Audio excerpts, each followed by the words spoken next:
ناظرین، آج کا ہمارا واقعہ اصحاب الاخدود اور ان کے مظالم۔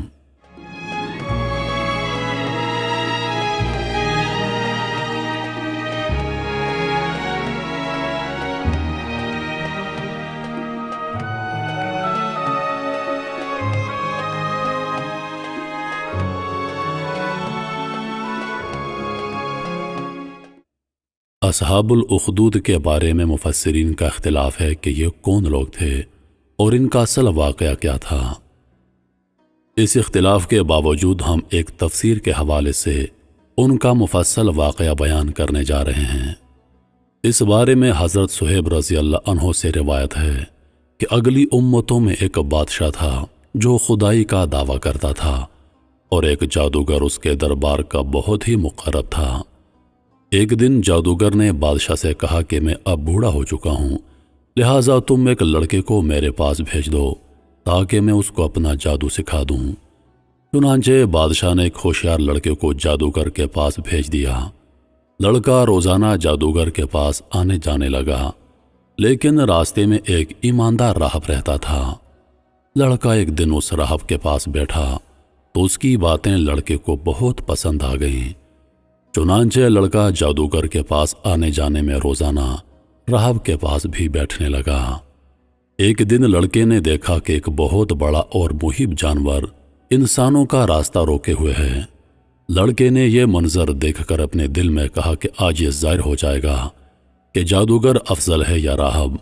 چنانچہ لڑکے نے ایک پتھر اٹھا کر یہ دعا مانگی، یا اللہ عز وجل، اگر تیرے دربار میں یہ مذہب جادوگر سے زیادہ مقبول اور محبوب ہو تو اس جانور کو اس پتھر سے مقتول فرما دے۔ یہ دعا کر کے لڑکے نے جانور کو اس پتھر سے مار دیا تو یہ بہت بڑا جانور ایک چھوٹے سے پتھر سے قتل ہو کر مر گیا اور لوگوں کا راستہ کھل گیا۔ لڑکے نے راہب سے یہ پورا واقعہ بیان کیا تو راہب نے کہا کہ اے لڑکے، خدا عز وجل کے دربار میں تیرا مرتبہ بلند ہو گیا ہے، لہٰذا تو ان قریب امتحان میں ڈالا جائے گا، اس لیے کسی کو میرا پتہ نہ بتانا اور امتحان کے وقت صبر کرنا۔ اس کے بعد یہ لڑکا اس قدر صاحب کرامت ہو گیا کہ اس کی دعاؤں سے مادرزاد اندھے اور کوڑی شفا پانے لگے۔ رفتہ رفتہ بادشاہ کے دربار میں اس کا چرچا ہونے لگا تو بادشاہ کا ایک بہت ہی مقرب ہم نشین جو اندھا ہو گیا تھا، اس لڑکے کے پاس بہت سے ہدیے اور تحائف لے کر حاضر ہوا اور اپنی بصارت کے لیے دعا کا طالب ہوا۔ لڑکے نے کہا اگر تو اللہ پر ایمان لائے تو میں تیرے لیے دعا کروں گا۔ چنانچہ وہ ایمان لایا اور لڑکے نے اس کے لیے دعا کر دی۔ فوراً اس کی آنکھیں ٹھیک ہو گئیں اور بادشاہ کے دربار میں گیا تو بادشاہ نے پوچھا کہ تمہاری آنکھوں میں بصارت کیسے آ گئی؟ تو مقرب ہم نشین نے کہا کہ میرے رب نے مجھے بصارت عطا فرما دی ہے۔ بادشاہ نے غضبناک اور کہا کیا میرے سوا بھی تمہارا کوئی رب ہے؟ اس نے کہا ہاں، اللہ تعالیٰ میرا اور تیرا دونوں کا رب ہے۔ بادشاہ نے اس کو طرح طرح کی سزائیں دے کر پوچھا کس نے تجھے یہ بتا دیا؟ اس نے اس لڑکے کا نام بتا دیا۔ پھر بادشاہ نے لڑکے کو قید کر کے اس کو اس قدر مارا پیٹا کہ اس نے راہب کا نام بتا دیا۔ بادشاہ نے راہب کو گرفتار کر کے اس سے کہا تم اپنے عقیدے کو چھوڑ دو، مگر راہب نے صاف انکار کر دیا کہ میں اپنے اس عقیدے پر آخری دم تک قائم رہوں گا۔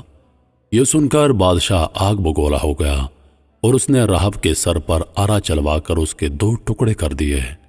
اس کے بعد بادشاہ نے اپنے مقرب ہم نشین کے سر پر بھی آرا چلوا دیا۔ پھر لڑکوں کو سپاہیوں کے سپرد کیا اور حکم دیا اس کو پہاڑ کی چوٹی پر چڑھا کر اوپر سے نیچے لڑکا دو۔ لڑکے نے پہاڑ پر چڑھ کر دعا مانگی تو ایک زلزلہ آیا اور بادشاہ کے سپاہی زلزلے کے جھٹکوں سے ہلاک ہو گئے اور لڑکا سلامتی کے ساتھ پھر بادشاہ کے سامنے آ کر کھڑا ہو گیا۔ بادشاہ نے غیظ و غضب بھر کر حکم دیا اس لڑکے کو کشتی میں بٹھا کر سمندر میں لے جاؤ اور سمندر کی گہرائی میں لے جا کر اس کو سمندر میں پھینک دو۔ چنانچہ بادشاہ کے سپاہی اس کو کشتی میں بٹھا کر لے گئے۔ پھر جب لڑکے نے دعا مانگی تو کشتی غرق ہو گئی اور سب سپاہی ہلاک ہو گئے۔ لڑکا صحت و سلامتی کے ساتھ بادشاہ کے سامنے آ کر کھڑا ہو گیا۔ بادشاہ حیران رہ گیا۔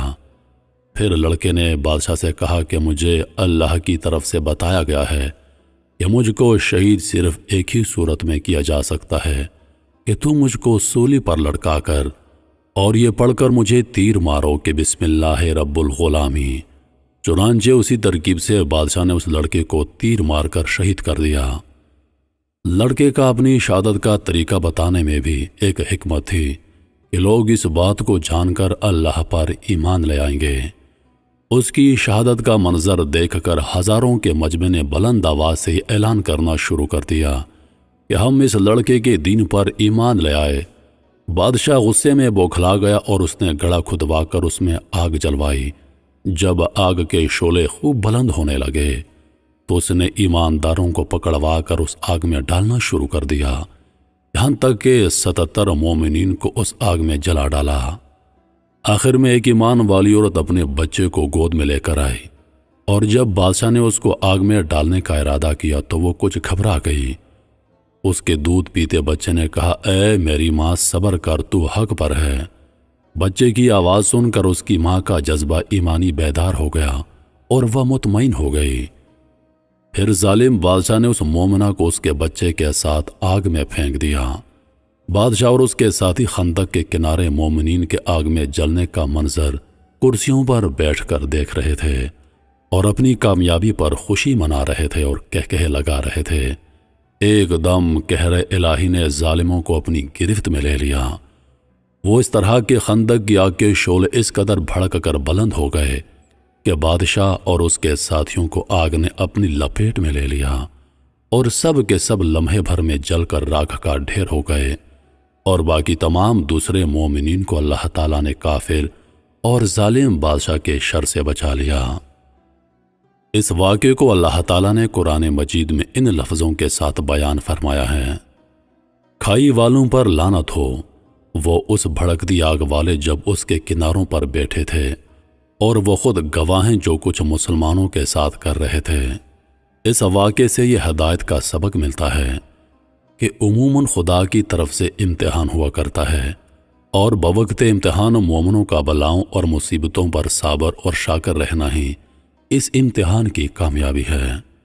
یہ بھی معلوم ہو گیا کہ کامل ایمان کی یہی نشانی ہے کہ مومن خدا و عزوجل کی راہ میں پڑنے والی تکلیفوں اور مصیبتوں سے گھبرا کر کبھی بھی اس میں تذبذب نہیں پیدا ہوتا، بلکہ مومن خواہ پھولوں کے ہار کے نیچے ہو یا تلوار کے نیچے، پانی میں غرق کیا جائے یا آگ کے شعلوں میں جلا دیا جائے، ہر حال میں ہر صورت میں وہ اپنے ایمان پر استقامت اور استقلال کے ساتھ پہاڑ کی طرح قائم رہتا ہے، اور اس کا خاتمہ ایمان پر ہی ہوتا ہے۔